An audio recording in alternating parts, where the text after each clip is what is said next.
এই মানুষের ভিতরে যখন হারাম ঢুকবে ওর ভিতর থেকে আল্লাহ ইবাদতের স্বাদ উঠিয়ে নেবেন,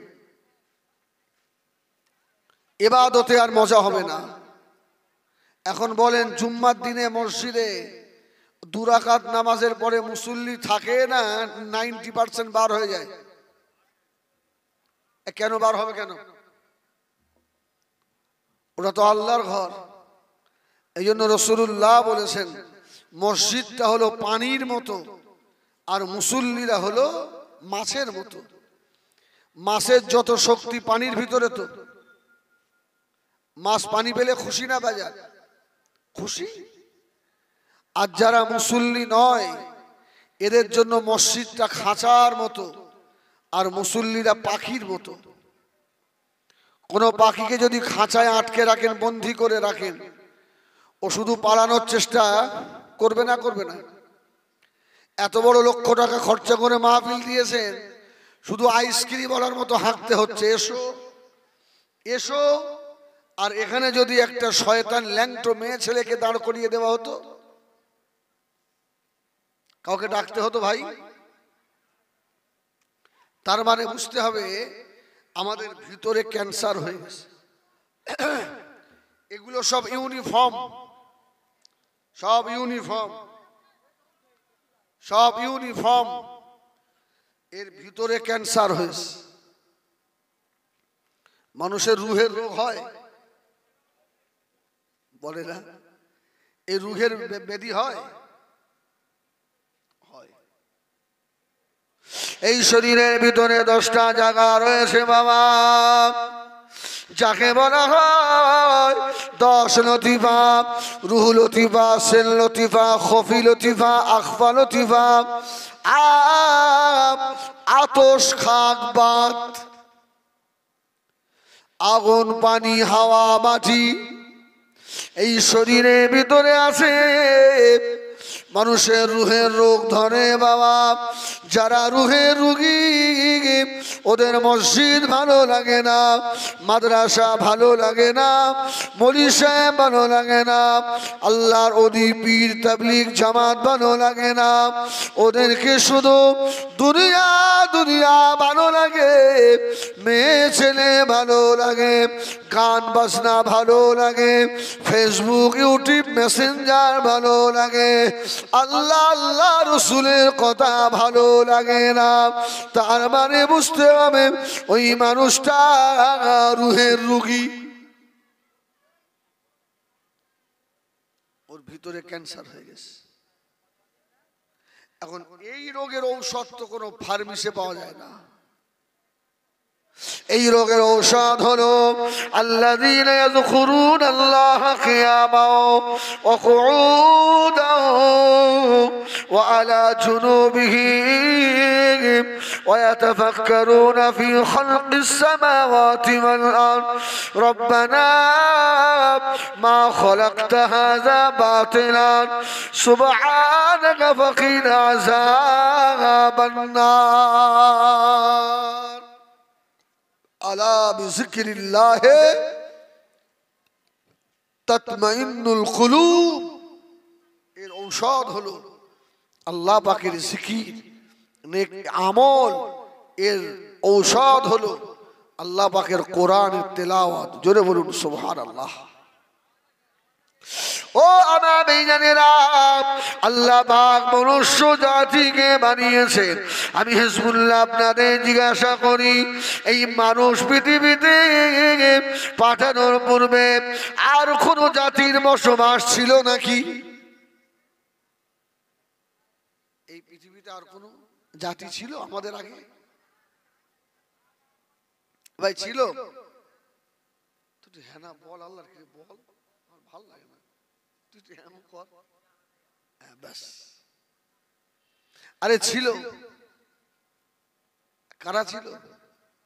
জিন, ভূত বলে কিছু আছে? ভূত ভূত আমাদের মায়েরা ভয় দেখায় না, এই যাবিনি ওখানে ভূত, ভয় দেখায় না? ভূত নেই, 26 জেন আছে। এই পৃথিবীর জমিনে আল্লাহ মনুষ্য জাতি বানানোর পূর্বে জিন জাতিকে আল্লাহ বানিয়েছিলেন। জিনের আল্লাহ পাকের নাফরমান হয়ে গেল। আল্লাহ পাক কসম দিয়ে কিছু জিনকে আল্লাহ পাক ধ্বংস করে দিলেন, শেষ করে দিলেন।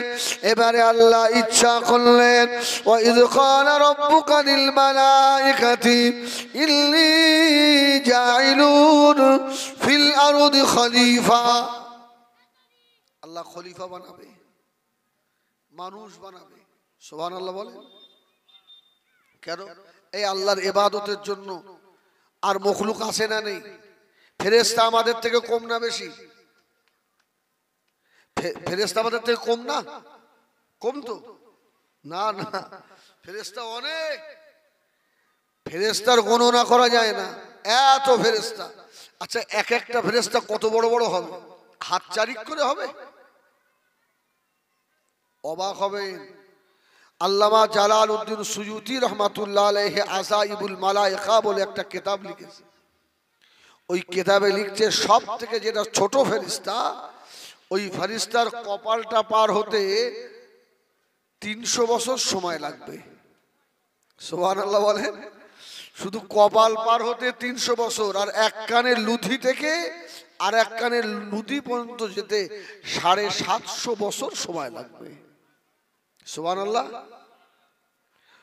এটা ছোট্ট ফেরেশতা। যদি ছোট ফেরেশতার হালত এই হয়, তাহলে বড় ফেরেশতার খবর কি? ও আমার ভাইজানেরা, সোনা মানিকেরা, ফেরেশতারা বিয়ে করে না বাবা। ফেরেশতাদের ছেলে মেয়ে নাই।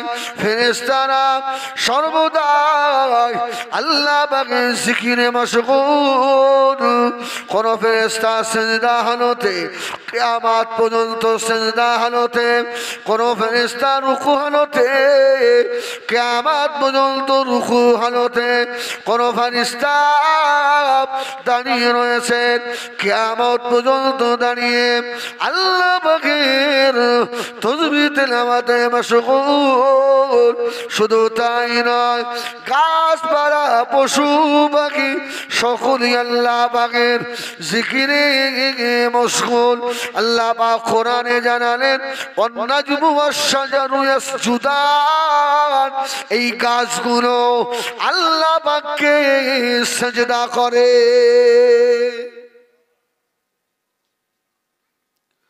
ও ভাইজানেরা, শুধু দুনিয়ার গাছ নয়, আল্লাহ নবী হযরত নূহ আলাইহিস সালাম যখন পানিতে পড়ে গেল, তিনি মাছ যখন আল্লাহ নবী নূহ আলাইহিস সালাম আল্লাহ নবী ইউনূস আলাইহিস সালামকে যখন তিনি মাছ খেয়ে ফেলে দিল, আল্লাহ নবী ইউনূস একেবারে অতল সমুদ্রের তলে গুলগুল গুলগুল করে আওয়াজ শোনে।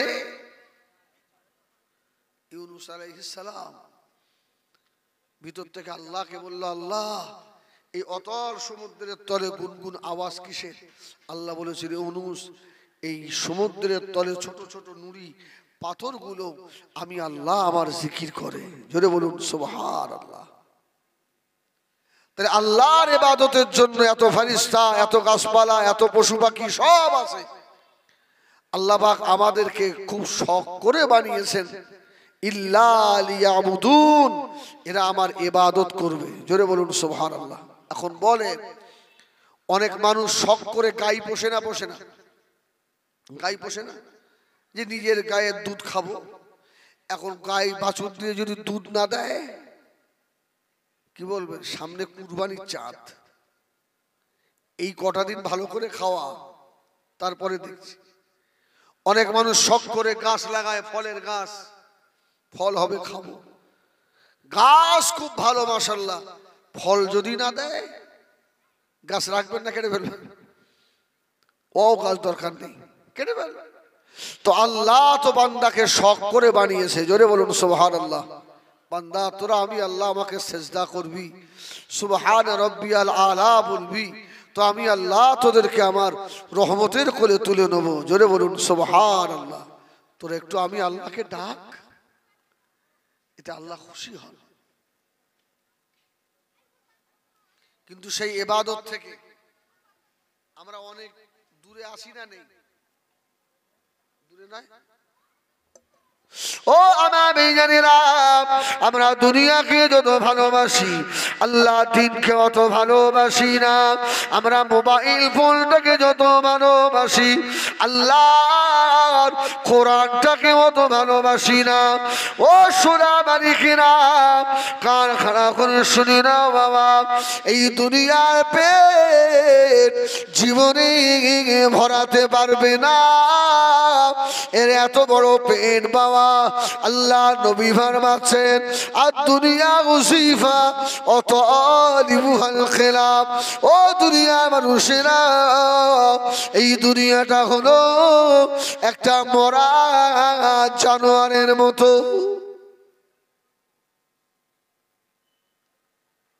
দুনিয়ায় কাজের সময় ঠিক আছে না নেই? যদি কেউ বলে এই সদরপুরের মোড়ে 1 লক্ষ টাকা নিয়ে দাঁড়িয়ে আছে, ভোট 3টেই তোকে যেতে হবে, ঠান্ডা গায়ে লাগবে? সত্যি করে আল্লাহর দিকে চেয়ে বলেন না, ঠান্ডা মালুম হবে? ও শয়তান কাঁপতে কাঁপতে ছুটবে।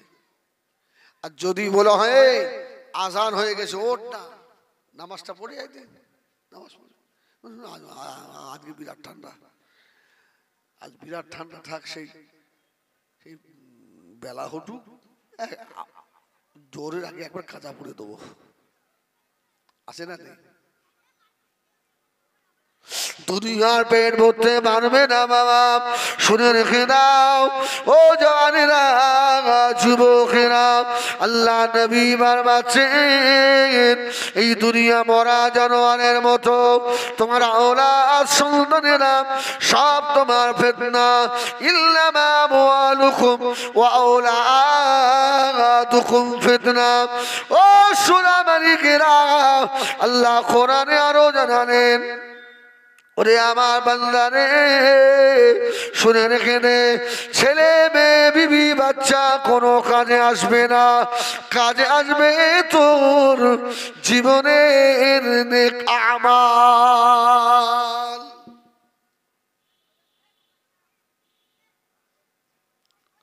ও ভাইজানেরা, কান খাড়া করে শুনুন, ওই জন্য আল্লাহর ভয় ভীতি অন্তরে রাখুন। দুনিয়া যার বেশি টাকা আছে এ আল্লাহর কাছে বেশি প্রিয় নয়। যার 10টা লাঠি আছে এ আল্লাহর কাছে প্রিয় নয়। যার শক্তি বেশি, জমি জায়গা বেশি, আল্লাহর কাছে প্রিয় নয়। আল্লাহর কাছে প্রিয় হলো ইল্লা আকরামাকুম ইনদাল্লাহি আতকাকুম, যার ভিতরে আল্লাহর ভয় বেশি। সুবহানাল্লাহ। ওই ব্যক্তিটাই আল্লাহর কাছে বেশি প্রিয়। ও ভাইজানেরা আমার, একটা ঘটনা হাদিস থেকে আপনাদের শোনাই বাবা। আল্লাহ নবী দিন ও দুনিয়ার বাদশাহ হাবিবুল্লাহ জনাবে মুহাম্মদুর রাসূলুল্লাহ সাল্লাল্লাহু আলাইহি ওয়াসাল্লাম, নবী আমার ইন্তেকাল হয়ে গেলেন। হযরত আবু বকর খলিফা, আবু বকর ইন্তেকাল হয়ে গেলেন। হযরত উমরের জামানায় 350 মাইল দূর থেকে একটা মুসাফির মদিনা শরীফে আসছিলেন। আর সে সময় তো এত তেল লাইন বাস লাইন ছিল না, মরুভূমির জাহাজ বলা হয় উটকে, ঠিক কিনা? উট হলো মরুভূমির জাহাজ, উঠে চড়ে চড়ে আসছে। আল্লাহর ভয় দেখেন কত বেশি। ও মুসাফির আল্লাহ দরবারে অনেক প্রিয়, এই জন্য মুসাফিরের দোয়া আল্লাহ পাকের দরবারে কবুল হয়ে যায়। মুসাফির বহু রাস্তা আসার পরে ঘুম পেয়ে গেল। আল্লাহর ওলি মুসাফির মানুষ নিজের উটটাকে এক জায়গায় বেঁধে আর চুপ করে শুয়ে পড়লেন। মুসাফির ঘুমিয়ে পড়েছে। উটটা দড়ি ছিঁড়ে গিয়ে পাশের একটা খাজুরের বাগানে ছোট ছোট খাজুরের গাছ লাগানো ছিল। উট ওই বাগানের ভিতরে ঢুকে পড়েছে। ঢুকে পড়ে অনেক গাছের মাথায় পা দিয়েছে। গাছ শেষ। বাগানের মালিক বয়স্ক মানুষ, তার বাগান দেখতে এসছে। বাগান দেখতে এসে দেখছে মুসাফির ঘুমিয়ে আছে আর ওর উট আমার এই খাজুর গাছগুলো শেষ করছে। ছোট্ট একটা পাথর তুলে উটের দিকে ছুঁড়ে মেরেছে। উটটা সঙ্গে সঙ্গে মারা গেছে। মুসাফির ঘুম থেকে উঠে দেখে আমার উট মারা গেছে। জমি মালিক দাঁড়িয়ে বলছে, আমার উটকে মারলো কে? তুমি জানো না ঘুমিয়ে আসো, আর তোমার ওই উট আমার এই খাজুরের বাগানের গাছগুলো সব শেষ করে দিয়েছে।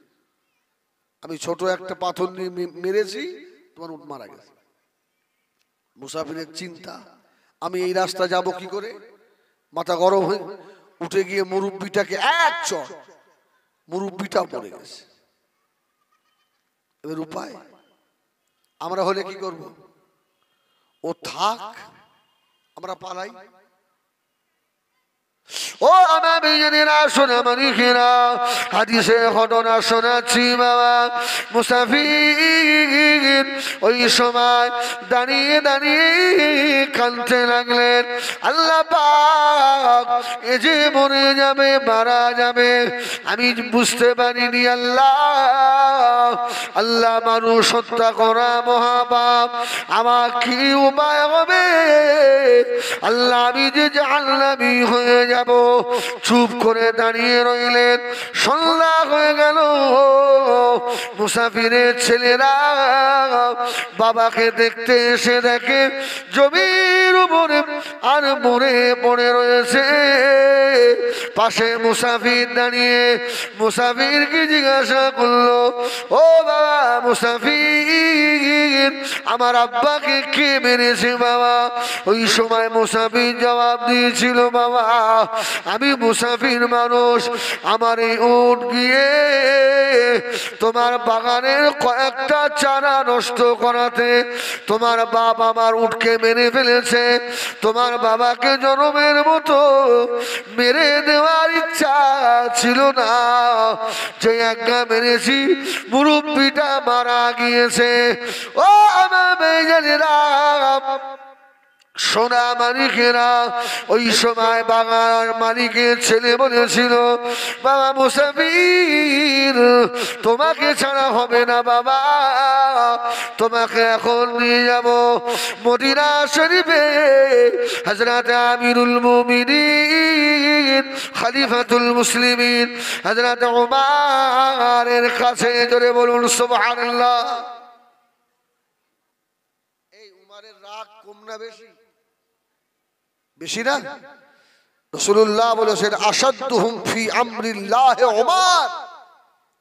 উমর অনেক গরম মানুষ, একে ধরে নিয়ে গেছে, গিয়ে বলছে, হুজুর এ আমিরুল মুমিনিন, এ আমার আব্বাকে হত্যা করেছে। রাসূলুল্লাহ বললেন, আল কাতিলু ওয়াল মাকতুলু কিলাহুমা ফিন্নার। যে খুন করেছে আর যে খুন হয়েছে এই দুইজনেই জাহান্নামে যাবে। আল কাতিল ওয়াল মাকতুলু কিলাহুমা ফিন্নার, দুইজনে জাহান্নামী। ও মুসাফির ওই হাদিসের কথা মনে করে চুপ করে দাঁড়িয়ে আছে। উমরের দরবারে নিয়ে গিয়ে বলছে, উমর বলল, তোমার তো এবার শেষ করা হবে, খুনের বদলা খুন, কতলুন ফিল কিসাস। উপায় কি হবে? মুসাফির আল্লাহর আযাবের ভয়ে গজবে বয়ে ওই সময় জবাব দিয়েছিল, ও হযরত আমিরুল মুমিনিন, যা সাজা দেবেন মেনে নেব, এতে কোনো দুঃখ নাই, কষ্ট নাই, কিন্তু আমি মেরে ফেলার নিতে পারি না। ও আমার বেঈমানেরা, সোনা মানিকেরা, ওই সময় উমর বলেছিল, বাবা মুসাফির, তোমার তো বিচার হবে। হাউসে অনেক আল্লাহ নবীর সাহাবীরা দাঁড়িয়ে রয়েছেন। ডেট একটা দিয়ে দেওয়া হলো, আগামী জুমার নামাজের বাদে তোমার কতল করা হবে। মানুষটাকে মারলে কেন? ও আমার বেঈমানেরা, ওই সময় মুসাফির দাঁড়িয়ে বলেছিলেন, ওরে আমিরুল মুমিনিন, খলিফাতুল মুসলিমিন হযরত ওমর, বেয়াদবি মাফ করুন, আমি তো মারা মরে যাবে এই ভেবে মারি না, আপনি আমাকে ক্ষমা করে দেন। মুসাফির ওই সময় বললেন,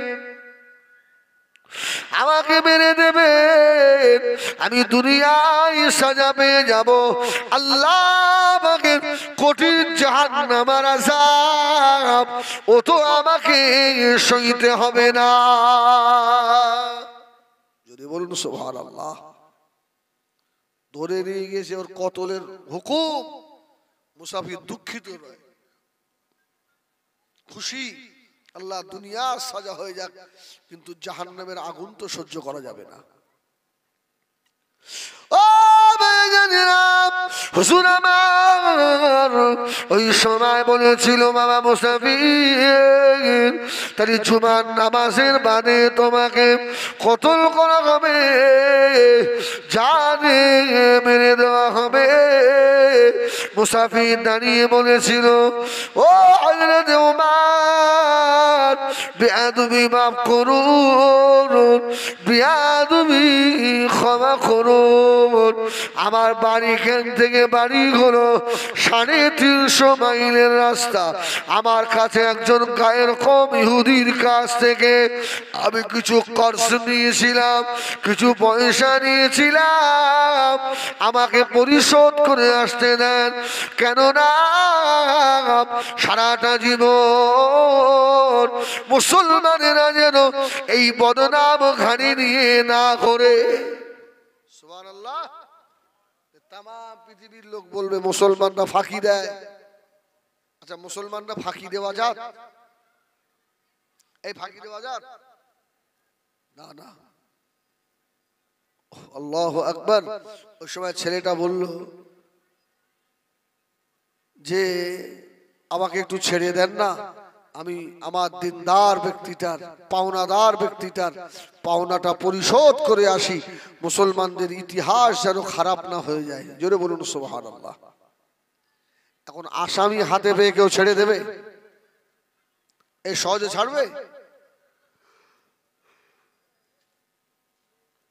হযরত ওমর বললেন, তোমার পক্ষ থেকে একজনকে দিয়ে যাও।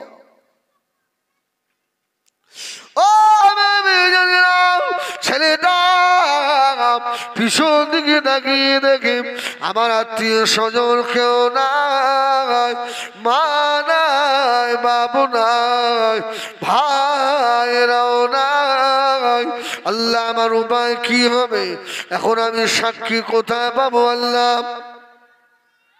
ওই সময় আল্লাহ নবীর সাহাবী কয়েকবার তাকানোর পরে আল্লাহ নবীর কলিজার সাহাবী হযরত আবু হুরায়রা রাদিয়াল্লাহু তাআলা আনহু, হুজুর আমার দুটো হাত তুলে দিয়েছিলেন।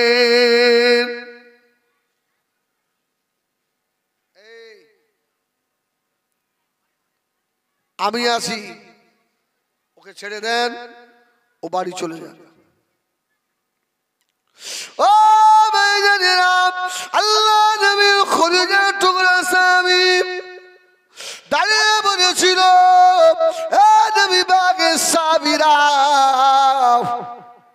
মায়ে ময়দানে মাশারে যদি আল্লাহ নবীর সম্মুখে গিয়ে যদি দাঁড়াতে হয়, আমি এতটুকু বলবো, ইয়া রাসূলুল্লাহ, ইয়া হাবিবাল্লাহ, আমি আপনার একটা সুন্নাত আদায় করতে গিয়ে আমি আমার জীবনটুকু দিয়ে দিয়েছি। দাও আমাকে, ওকে ছেড়ে দাও, যেন মুসলমানদের ইতিহাস খারাপ না হয়। আমার ভাইরা চলে গেল। কোন সাহাবী দাঁড়িয়েছে? আবু হুরায়রা নয়, আবু যার গিফারি। ও আমার ভাইয়েরা, সোনা মানিকেরা, হযরত আবু যার গিফারির দিকে তাকিয়ে মদিনা মানুষেরা পাগলের মতো কাঁদতে লাগলো। ও নবী পাকের সাহাবী রে, ভাই আবু যার, আপনি যে জামিনদার হয়ে গেলেন, ওই মানুষটা যে চলে গেল, ভাই আবু যার গিফারি শুনে রেখে দাও, ও আর কি ফিরে আসবে নাকি? হযরত আবু যার বলেছিলেন, ও যদি ফিরে না আসে, ও যদি ফিরে না আসে, আমি আবু যার গিফারি আমার গর্দান দিয়ে দেব। তবে আমি নবীকে সেদিন বলতে পারবো, ইয়া রাসূলুল্লাহ, আপনার একটা সুন্নাত জিন্দা করতে গিয়ে আমি আমার জীবন দিয়ে দিয়েছি। জোরে বলুন সুবহানাল্লাহ। সমাজে এখন সুন্নত ছেড়ে দেওয়ার একটা ভাব বড়। আপনার ওই প্রতিযোগিতা হচ্ছে না? হচ্ছে না? সমাজে কিছু ছেলে আছে দেখবেন, ওরা মাথায় টুপি না দিয়েই নামাজ পড়ে। আপনাদের দিকে আছে? হ্যাঁ, আছে আছে। সব গ্রামে একটু খবর নিয়ে দেখো, 2-5 জন পাওয়া যাবে, খুঁজে পাওয়া যায়। আমার ভাইরা, আমি ফতোয়া দিচ্ছি না যে টুপি মাথায় দিয়ে নামাজ হবে না। টুপি না মাথায় দিলেও নামাজ হবে। সেদিন যদি আমার নবী তোকে ধরে, আমার একটা উম্মাতকে আমার সুন্নাত থেকে দূরে কেন সরিয়ে দিয়েছিলিস বল? আজকে আমি রাসূলুল্লাহ তোকে চিনি না, সোহকান যা দূর হয়ে। আমার ভাইজানেরা, সোনা মানিকেরা, ও মুরব্বিয়ানেরা, ছেলেটা ছুটে ছুটে বাড়ির দিকে রওনা হলেন। আমার জীবনের আখিরি বিদায়, জীবনের শেষ বিদায়। বাড়িতে গিয়ে দরওয়াজার সম্মুখে দাঁড়িয়ে জনম দুঃখিনী মা, গর্ভধারিণী মা, জনম দুঃখিনী মা, গর্ভধারিণী মা। সুবহানাল্লাহ। মায়ের কাছে গিয়ে বলছে, মা গো, আমাকে ছেড়ে দাও, বিদায় দাও। এই সব ঘটনা খুলে বললেন। মা বাচ্চাটাকে বুকের সঙ্গে ধরে খুব আদর করলেন। বাবা, ও বিবির কাছে চলে গেল। বিবিকে গিয়েও বলল, বাপের কাছে চলে গেল, বাবা মাকে বিদায় দাও, আর দেখা হবে না।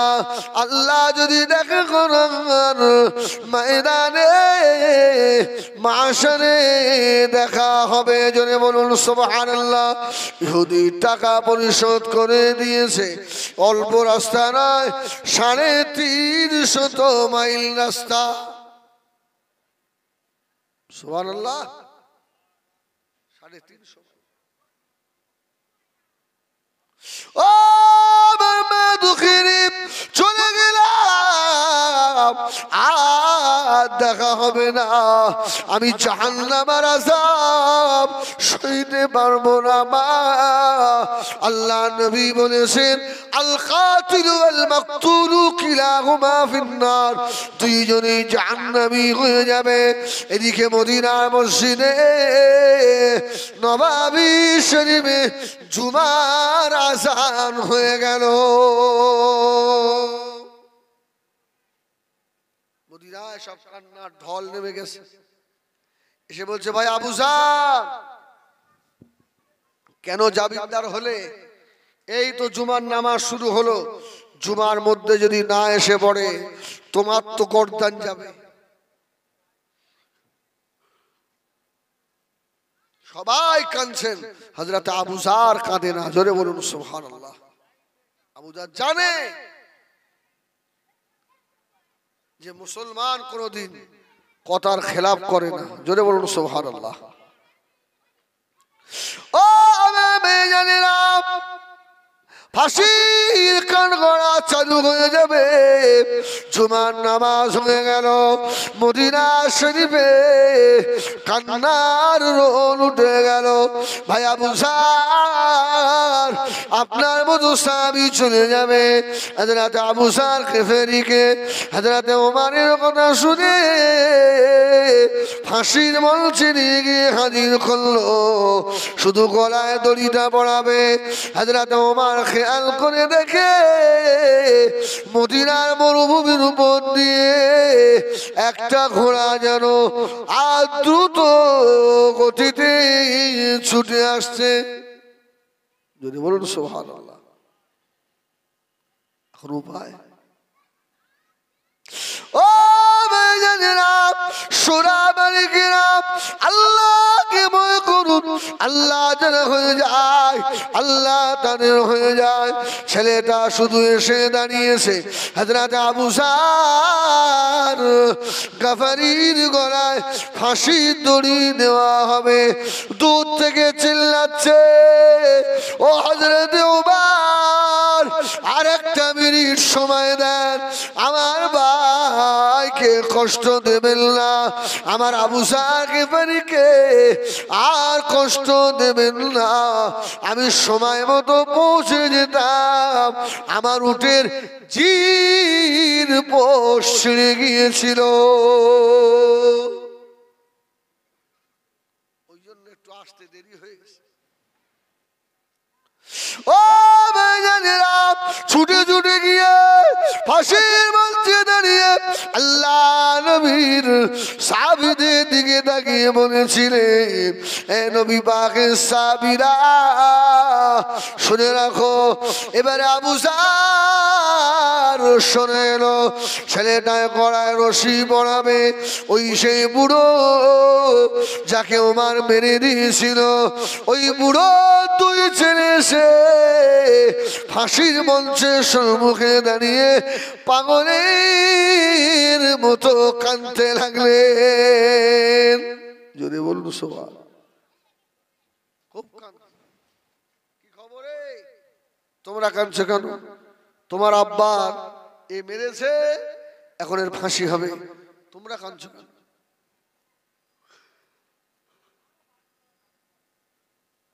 ও আমার মেয়েরা, জবাব হয়ে গিয়েছিল। ও আমিরুল মুমিনিন, হযরত ওমরের মতো মানুষ পাওয়া যাবে না। হযরত ওমর যে কত ভালো মানুষ। আমার ভাইয়েরা, সোনা মানিকেরা, ফাঁসির দড়ি গলায় ঝোলাবে। দুটো বাচ্চা দাঁড়িয়ে বলল, ও ভাই দাজ্জাল, দাঁড়িয়ে যাও, আমার ভাইটাকে জনমের মতো মেরে দিও না। আমি যে এসে গেছি, আমার ভাইকে মেরে দিও না। আমরা তো এসে গেছি, আমরা দুই ভাই যুক্তি করলাম, আর আমাদের আব্বাকে তো খুঁজে পাবো না। আব্বা তো মারা গিয়েছে, কিন্তু ওই ছেলেটাও মারা যাবে। মনে কত দয়া, মনে মায়া এসে গেল। ওই সময় এসে বলেছিল, ও আবু জার গিফারী, সরে যাও, আবু জার গিফারী সরে যাও। আমার ভাইয়েরা, সোনা মানিকেরা, ও নওজওয়ান মুরব্বিয়ানেরা, মায়েরা, বোনেরা, বেটিরা, কান খাড়া করে শোনো বাবা, হুজুরকে মেরে দেওয়া হবে। ওই সময় চিল্লেছিলেন, এ মদিনার মানুষেরা, এ নবী পাকের সাহাবীরা, শুনে রেখে দাও বাবা। ও আমার রাসূলুল্লাহ, সাহাবীরা শুনে রাখো, এবারে ফাঁসির দড়ি আমার গলায় ঝুলবে। দুটো ছেড়ে দাঁড়িয়ে বললেন, ও হযরত ওমর, যাদের অন্তরে আল্লাহ রাব্বুল আলামিনের এত ভয়, আমরা দুই ভাই বললাম আমাদের ওই ভাইকে আমরা আল্লাহর রাস্তায় ক্ষমা করে দিলাম। বাপ তো আমাদের, আর বিচার তো আমরাই দিয়েছি। অতএব আমার আব্বাকে, আব্বা যা হওয়ার হয়ে গেছে, এই যুবকটারে ক্ষমা করে দেন। জোরে বলুন সুবহান। ও মুরব্বিয়ানেরা, হযরত ওমর ফারুক রাদিয়াল্লাহু তাআলা ওই সময় বলেছিলেন, বাবা ছেলে, ও বাবা ছেলে, শুনে রাখো, এই খবর এসে গিয়েছে। হযরত ওমর বললেন, চিন্তা করো না বাবা, চিন্তা করার কোনো কারণ নাই। হযরত ওমরকে ফাঁসির দড়িতে আর লাগানো হলো না, দুইজনকে আল্লাহ পাক নাজাত করে দিলেন। যদি বলুন সুবহানাল্লাহ। যার বাপ তারা বলছে ভাগতে হবে। ও ভাইজানেরা, ওই মুসাফির তো পালিয়ে যেতে পারত, চুপ করে দাঁড়িয়ে রয়েছেন একমাত্র আল্লাহ পাকের আযাবের কথা মনে করে। যদি বলুন সুবহানাল্লাহ। আল্লাহর আযাবের ভয়ে দুনিয়াতে যা হলো হলো, কিন্তু সেই কালে পরকালের আযাব তো সহ্য করতে পারবো না। একবার দরুদ শরীফ আল্লাহুম্মা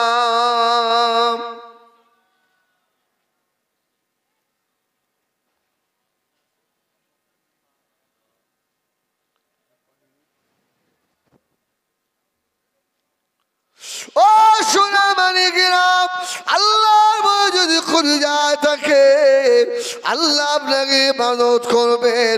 আজকে কলেমা আনতে গিয়ে আল্লাহর নবীর সাহাবীদের জীবনে কত কষ্ট, বুকে হাত দিয়ে বলেন, ওই কলেমা এমনও ছেলে আছে মুসলমানের ঘরে, কলমা লা ইলাহা ইল্লাল্লাহ মুহাম্মাদুর রাসূলুল্লাহ, এই কলমাটুকুনো পড়ার ক্ষমতা নাই। আছে না নেই? এমন ছেলে পাওয়া যাবে না? যত যুবক এখানে আসো, আমি হিজবুল্লাহ যদি জিজ্ঞাসা করি কলমায় রুদ্ধে কুফুর কাকে বলে, একটু করে শোনাও তো, পারবে? আরে কলমায় রুদ্ধে কুফুর তো অনেক দূরে, এরা তো যুবক হয়ে গেছে, এদের গোসল ফরজ হয়েছে, কিভাবে শরীর পাক করতে হয় একবার জিজ্ঞেস করে দেখেন। সবাই পারবে?